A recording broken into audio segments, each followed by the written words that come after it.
बिहार विधानसभा चुनाव को लेकर सूबे में चुनावी अभियान अपने चरम पर पहुंच रहा है। चुनाव से ठीक पहले टाइम्स नाउ और सी वोटर्स का बड़ा ओपिनियन पोल सामने आया है।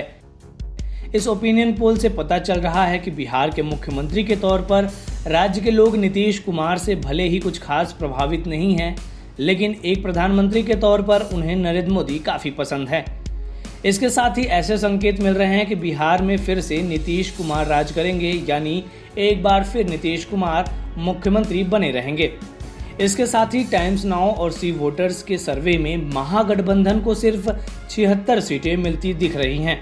वहीं इस बार बिहार की राजनीति में तेजस्वी के अलावा एलजेपी सुप्रीमो चिराग पासवान की सबसे ज्यादा चर्चा है। क्या है चिराग की स्थिति और ओपिनियन पोल में किसको कितने सीट मिल रहे हैं, इस पर भी चर्चा करेंगे।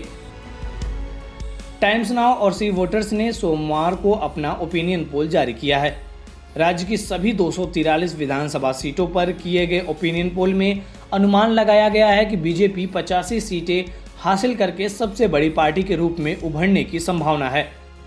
वहीं इसकी सहयोगी नीतीश कुमार की जेडीयू 70 सीटों के साथ दूसरी सबसे बड़ी पार्टी होगी।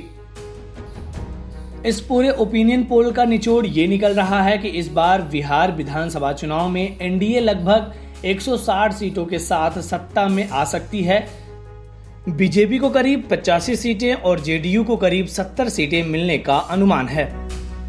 वहीं दूसरी ओर आरजेडी की झोली में 56 और कांग्रेस के खाते में महज 15 सीटें जा सकती हैं। इसके अलावा टाइम्स नाउ और सी वोटर्स ओपिनियन पोल में एलजेपी को महज 5 सीटें मिलती दिख रही हैं।